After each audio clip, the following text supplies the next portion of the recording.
My family made it clear again and again that I wasn't welcome at any of their gatherings. Those words shaped my silence more deeply than any insult ever could. My name is Aubrey Linton. I'm 30 years old. And if you think you know how this story ends, you might want to stay a little longer. Do you know what it's like to grow up surrounded by people who treat your existence as background noise?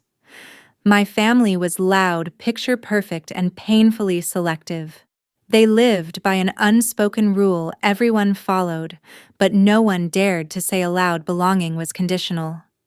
If you didn't dress right, speak right, or make them proud, you simply disappeared. By 17, I'd become the family ghost present in photos only when my mother needed symmetry. I thought time would soften them. It didn't. Birthdays came and went without a call. My brother's wedding passed without an invitation. Thanksgiving dinners. Oh, we figured you were busy. Busy. That word was their velvet dismissal. When I left Ohio for a marketing job in Portland, I told myself I'd finally breathe. The distance helped. I met people who didn't need me to perform, friends who laughed too loud, neighbors who dropped off soup when I was sick. Real people. Then came Eli, a man who loved quietly. He never asked for explanations, only honesty. When he proposed under the rain-lit bridge downtown, I said yes before he even finished the sentence. As the wedding plans took shape, something inside me stayed cold. I couldn't bear the thought of sending invitations to the same family who had spent years pretending I didn't exist. Every RSVP would feel like charity, so I didn't send any. Not one. 2 weeks before the wedding, my cousin Danielle sent me a voice note dripping with accusation. "You really think you can cut everyone off, Aubrey? They're furious. You better fix this." I stared at my phone and smiled because I already knew exactly how I'd handle it. That same day, I was arranging seating cards on our kitchen counter, names of people who loved us, not merely tolerated us. There was a quiet peace in that moment, like rewriting my guest list for life itself. Eli noticed my tight smile. "Family drama again?" he asked softly, rinsing coffee mugs. "Not drama," I said. "Just ghosts trying to RSVP." He didn't press further. That's what I loved about him, his quiet respect for my boundaries. Still, the universe has a cruel sense of timing. By that afternoon, my phone lit up with messages. "Mom, you're being childish. This wedding is a chance to heal. Dad, you think you're better than us now. Brother, you'll regret this stunt." I didn't reply, but I could feel that old fear creeping back, the one that used to make me shrink, apologize, and over-explain. That night, Eli found me sitting on the floor, scrolling through messages I hadn't opened. He knelt beside me, his hand brushing mine. "You don't owe anyone an invitation to your peace," he whispered. I exhaled. Maybe that's what I needed, permission to choose myself. Still, curiosity won. I opened my mother's last voicemail. Her voice trembled, the kind of practiced sadness that sounds almost rehearsed. "Aubrey, you've always made things difficult. Your father's embarrassed. If you just apologize, we could fix this before people start asking questions." Fix this. That phrase cut deep. They didn't want reconciliation. They wanted control, a way to protect their spotless image. It was always about keeping the story clean, playing the parts they'd written, the respectable parents, the difficult daughter who eventually came crawling back. But they had no idea how much I'd changed. That night, I opened my laptop, typed a simple email, and scheduled it to send on the morning of my wedding. When that message went out, the story of my family finally ended exactly where it began, with a truth they couldn't twist. The next morning, sunlight spilled across our apartment, catching the ivory lace of my wedding dress draped by the window. My phone buzzed nonstop, missed calls, voice notes, chaos. I ignored them all. Somewhere between last night and dawn, that email had been delivered. I could picture it vividly, my mother at breakfast opening it first, her eyes narrowing as she read my words. "I forgive you, but forgiveness doesn't mean access. Some doors close quietly, others close permanently. This wedding isn't revenge. It's release. That was it. No anger, no defense. Just truth. Eli peeked from the kitchen holding 2 mugs of coffee. You good? I smiled. Better than I've ever been. He grinned. Then let's go get married. The ceremony was small 28 people under a canopy of fairy lights in a Portland garden. The air smelled of rain and roses. My best friend Leah adjusted my veil and whispered, You look like peace. For the first time, I believed her. But peace didn't last long. Halfway through dinner, Leah's phone buzzed. She frowned, glanced at me, and whispered, Aubrey? Your mom just posted something. My stomach dropped. Against my better judgment, I took her phone. There it was, my mother's Facebook post. A photo of me as a child captioned, Some daughters forget who raised them. Sad day for our family, but love always wins. Within minutes, relatives flooded the comments. Cousins, aunts, even church friends pitying her and shaming me. The same people who hadn't spoken my name in years were suddenly heartbroken. Eli saw my face and whispered, Don't let them steal your moment. I nodded, but deep down I knew this wasn't over. That post and the storm it unleashed forced me to make the one call that would end everything for good. The morning after our wedding, the world should have felt still, like the quiet after fireworks. Instead, my notifications looked like a battlefield filled with hundreds of comments, messages, and screenshots from friends saying, Your mom's post is blowing up. Someone had even tagged a local community group. Suddenly, my private wedding had become her public pity parade. I sat at the breakfast table in my silk robe, staring at my phone like it was poison. Eli leaned on the counter, reading my expression. She's trying to make you look like the villain, he said. I nodded. She's always been good at rewriting stories. Then came a message from Aunt Janice. Aubrey, people are saying you're unstable. Maybe apologize and move on. Family's all you've got. Unstable. That word hit harder than I expected. It was the same label my mother had used when I left home at 19, packing a single suitcase while she cried on the porch, not from loss, but from losing control. I locked my phone and walked to the balcony, the air cold against my bare feet. Down below, the city hummed, completely unaware that my childhood was trending under hashtags about ungrateful daughters. Eli came up behind me, wrapping his arms around my waist. You don't have to fix what you didn't break. I closed my eyes. I'm not fixing it, I said quietly. I'm finishing it. By noon, I had made up my mind. I called a local event coordinator, Claire, someone who worked on corporate PR crises. She owed me a favor from a past project. Hey, Claire, I said. You still handle social media cleanups? Of course, she said. Whose mess are we erasing? I hesitated for a beat, then smiled. Mine, but not how you think. The call I made that afternoon wasn't about revenge.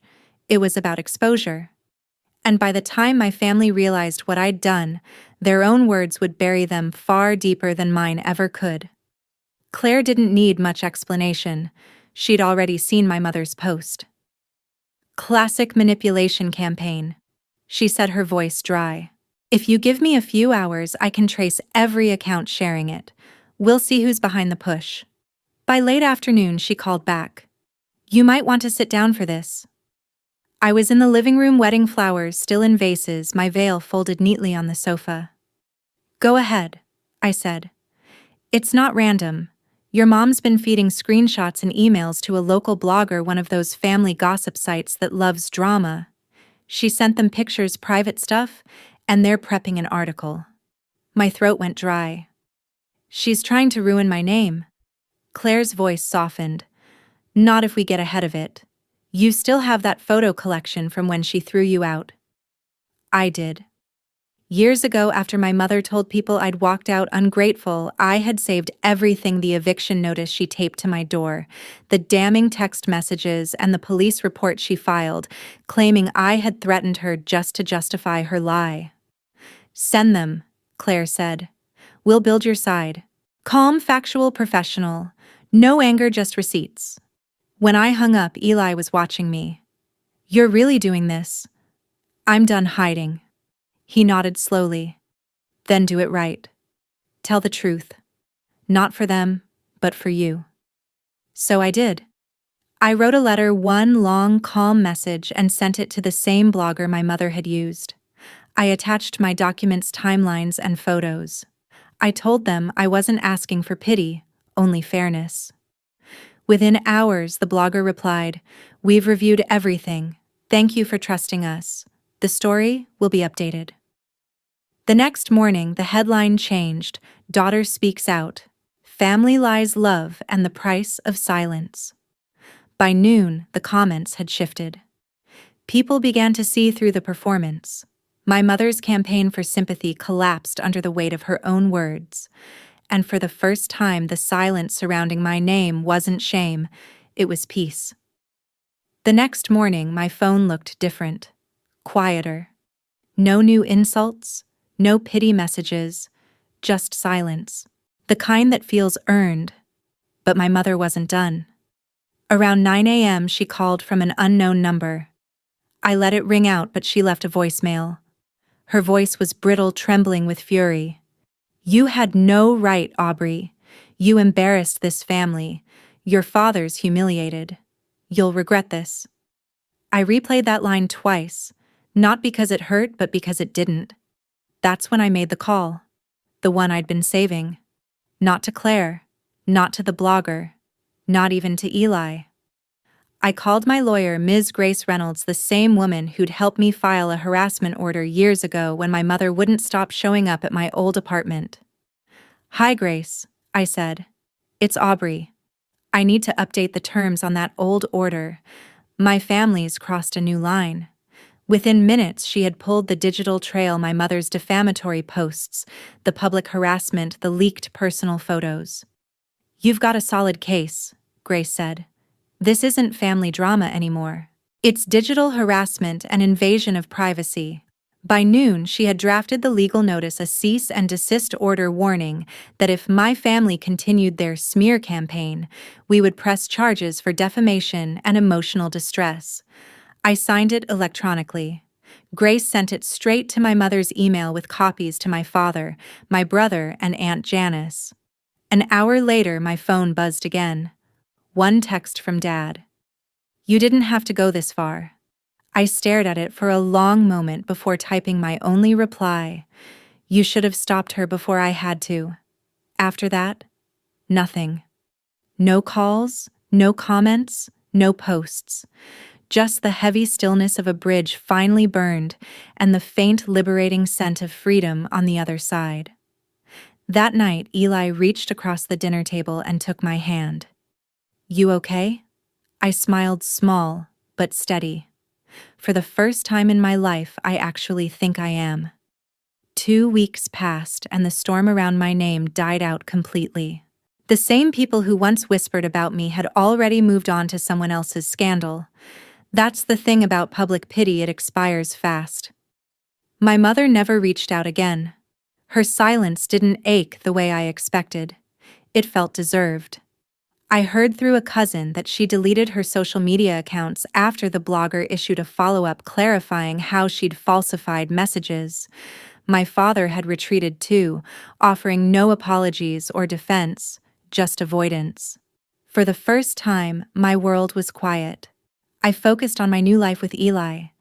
We returned from a short honeymoon in Oregon, our phones blissfully off, our hearts finally calm. Some nights, though, I'd wake to faint echoes of old memories, the sound of my mother's voice calling my name the way I'd always run toward it, hoping it meant love this time. But love, I learned, doesn't beg. It doesn't demand performance. It simply stays. One evening, while unpacking boxes in our new apartment, I found an old photograph buried in a drawer, a family picture from when I was 10. We were smiling on a picnic blanket, sunlight slicing through the trees. For a heartbeat, I wanted to keep it. But then I saw it, my mom's arm wasn't around me. It was around my brother. I was just there. I slipped the photo into an envelope and mailed it to Grace, my lawyer, with a note. Keep this for the case file. A reminder of where it started. Eli watched quietly. Closure, he asked. Not yet, I said softly. Almost. The next morning, I received an email from Claire, the PR specialist. Everything's clear now. Your name's clean. If you want, we can issue one final public statement. I hesitated, then typed back. No need. Some endings don't need an audience. But in truth, there was still one thing left undone, one conversation that wasn't about defense or justice. It was about letting go for good. And it would happen in the place where my silence began. I drove back to Ohio on a gray Sunday morning, the sky heavy with rain. The roads were familiar, lined with ghosts of every version of me that once tried to belong. I didn't tell anyone I was coming. I wasn't there for the kind of closure that needed witnesses, just the kind that demanded silence. The old house looked smaller than I remembered. The shutters were peeling, the porch sagging, and a single for sale sign swayed in the wind. My mother was gone. They'd finally decided to leave the town that had once defined us. Still, I stepped out of the car and walked up to the front door. That door, the same one she'd slammed in my face when I came home at 19, suitcase in hand, begging to talk. The same one where she'd said, "You're not welcome here anymore."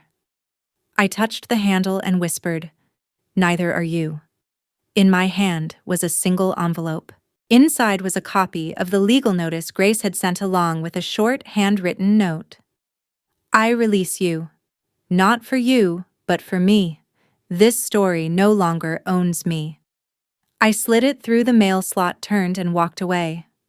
The rain began to fall, soft, steady, almost cleansing.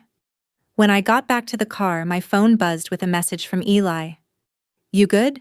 I stared at the screen, then smiled. Yeah, it's done. As I drove away, the town blurred behind me, streetlights glowing through the rain like ghosts waving goodbye. My reflection in the window didn't look like the girl who was never invited. It looked like someone who had finally invited herself into her own peace. Back home, I placed our wedding photo on the shelf, not the edited one for social media, but the real one, me and Eli laughing mid-dance. My veil tangled the joy, unpolished, but true. Sometimes healing isn't loud.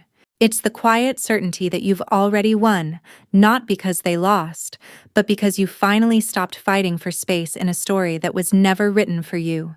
And when I locked my apartment door that night, it stayed closed for good.